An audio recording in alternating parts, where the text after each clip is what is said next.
1976, Burger Chef.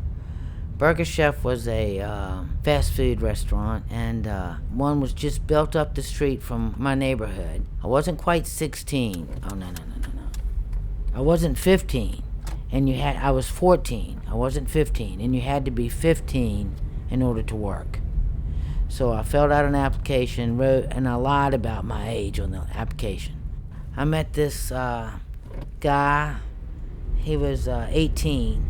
My mother and father had told me not to see this boy again because he was too old, and the car he was driving around in had a bent frame. So one day, Friday, I believe it was March the 12th, 1976, and my friend Tammy and I had gotten our first paycheck from Burger Chef. And we cashed it, and we wanted to go to the mall. And my mom and my sister and her friends were driving down to Williamsburg. And Tammy and I wanted to go to Cloverleaf Mall and spend our paycheck.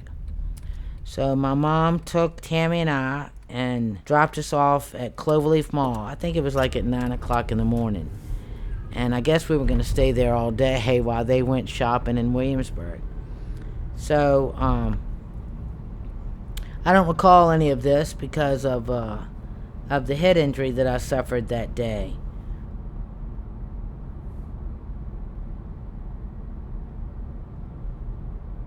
Apparently, we had spent all of our money, and we called the boy that I was told not to spend any time with or get in the car with, and his name was Gary. Called Gary, and Gary came to the mall and picked us up and took us back to his house. And I'm not sure what we did at Gary's house. It was raining that day, apparently, and on the way back to the mall, we were involved in a serious T-bone car accident. We had a little Pinto, and I was on the passenger side in the Pinto.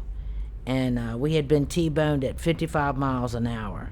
I ended up having a massive head injury and dying at the scene of the accident. I had no vitals. The state police brought me 11 or 12 pictures of the car accident. There was one of me laying on the side of the road, covered up with a blanket from head to toe. And the police officer that brought me the photographs, he said, "Honey, you were dead as a doornail." He said, "I'm the one that pulled you out of the car." He said, "We were directing traffic, and about 20 minutes later, we saw your foot move." So I spent 28 days in a coma. I was not expected to live through the night because my brain injury was so severe. My brainstem had been sheared, and the frontal lobe damage was very severe. My brain bounced around in my skull about 100 times, they said. I turned 15 in the hospital. Was in a wheelchair for about 6 months. Had to learn how to talk all over again, learn how to walk all over again. Massive physical therapy for years. But that was what started the path of being an injured person. I mean, I was the miracle child. That's what they called me. Because the doctor said she's not going to make it through the night when they first brought me in. And each day he'd have to change his story. He said, "Why?" He said, "I don't know." He said, I don't believe she's still here." I remember I've got books that my sister would bring to me and read to me, and they were infant books. They were little picture baby books. To hear stories about how I went from being the first chair drummer, I was on the basketball team and doing art shows, performing with the Richmond Symphony because I was a marimba player, and the high school would get me to play at the Cherry Blossom Festival in D.C. Because I was the first chair drummer. And so they came to the junior high school that I attended, and they, got me to play with their high school band. So I went from being like a big shot to being an invalid, to being nothing. I remember my brothers and sisters used to say that they were gonna take me down to the corner and put a can in my hand and try to sell pencils, I mean, we had to laugh, because if we didn't laugh, we were gonna cry. The doctors at Chippenham Hospital told my parents to call the Woodrow Wilson Center for vegetables. I was not going to be a human being anymore. And my brothers and sisters would say, well, you could be a carrot. You always like carrots. You could be a carrot. It was never-ending jokes about my brain injury and how it had really taken my life from me. So I had to rearrange things in my life. I wanted to be a doctor. I had scheduled all my classes the next year around going to medical school, getting into medical school. But I didn't want to stop. I didn't want to withdraw from those classes. I was like, I wanted to prove to myself that I could do it. After a while, it was obvious that I was not going to pass the classes, but I didn't want to be away from my friends. So that's the only thing that made me feel normal. My brain was totally gone. My personality was gone. My friends were gone. And some of the classes that I had registered, some of those friends would still talk to me and hang out with me, so I didn't want to lose that. So even though I was failing the classes, I begged the teachers to let me stay in there. I told them I would behave. I said, please let me stay here. I didn't want anything else to change. So much had changed already. I graduated from high school on time. I had a tutor for the next year or so, and it was very difficult to graduate, but I did. And after I graduated, I was on seizure medication. I had grand mal seizures at the scene of the accident and in the emergency room, and then for years and years and years after that, I was on grand mal seizure medication. But I traveled. I wanted to see the world, and I traveled for the next 10 years. I went out to Portland, Oregon, and did some stand-up comedy, and started college out there as a commercial artist. All of a sudden, my legs were giving out. Couldn't use my arms. I couldn't figure out how to get to school. It was like, shit, man, my brain is messed up again. So I called my neurologist in Richmond, Virginia. I was living in Portland, Oregon, and I told him what was happening to me.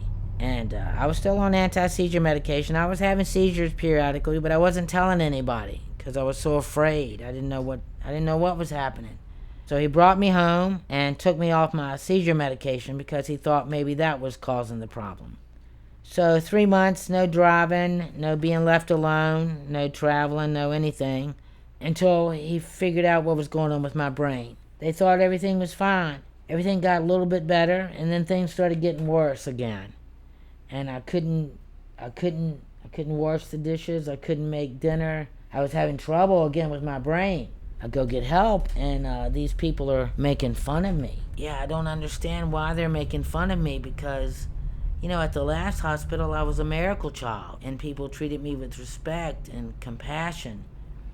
And now, years later, I'm having trouble using my arms, using my legs, thinking, and I've got people at the rehab hospital treating me less than, making fun of my brain injury. I couldn't figure out what was going on, and so I couldn't tell my parents.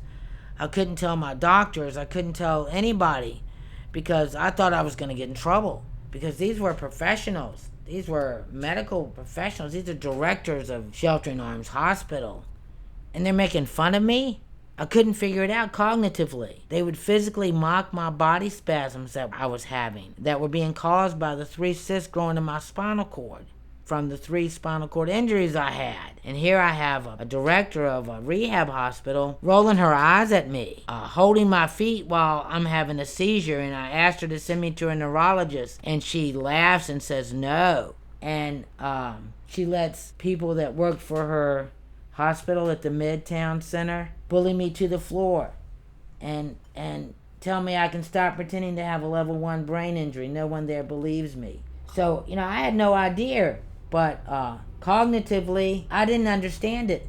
And I thought if I said something in my defense, I'd be kicked out of the program, like they told me. So if I complained about being treated less than, I was not going to be able to come to the hospital for any treatment. I'm not getting help. I'm being made fun of. All my other doctors tell me to quit, but in my mind, it's a rehab hospital and they should be taking care of me. So cognitively, I couldn't put the 2 and 2 things together. Until finally, they pulled me into the multi-purpose room, and they were 2 large women. I started to shake. My arms and legs started to shake. And Rhonda said, "You can shake your arms and your legs all you want, Debbie, but if you don't stop talking about being sexually harassed here, you're going to be kicked out of the program." Well, that made my arms and legs shake even more. And so they physically bullied me to the floor in the multi-purpose room at the Midtown Center Club Rec. And I'm looking at them, "What the hell are you doing to me?" And they're like saying, "Debbie, do you think anybody here believes you have a level 1 brain injury? You can stop pretending to be sick." And I said, "Wait a minute. Don't kick me out. Please don't kick me out." Even though they were abusing me. I'm like begging for them not to kick me out. "Okay, I'll behave. When they're the ones that are abusing me, making fun of me, neglecting my injuries. And then all of a sudden, I walk out and I come back in and I'm like, "No, I quit." I said, I don't want to be here." They systematically got rid of me at all 3 locations because they knew they were breaking the law. They were actually breaking Debbie. And when you have a brain injury, your voice doesn't have much clout. And they can do whatever they want to you. And that's what Sheltering Arms did to me. I don't understand why God, or if there is a God, why would he pull me through this car accident and let these professionals 40 years later treat me less than? So, I'm resilient. I've lived through hell and back. I lived through treatment that was a nightmare. I felt strong that I had finally broken the pattern of abuse by people that were stronger than me or had more power than I did. But I was always looking over my shoulder that they were going to get back at me. And they did. They changed my medical history in order to protect them. So I didn't get properly treated by some of the hospitals because of what Sheltering Arms did to me.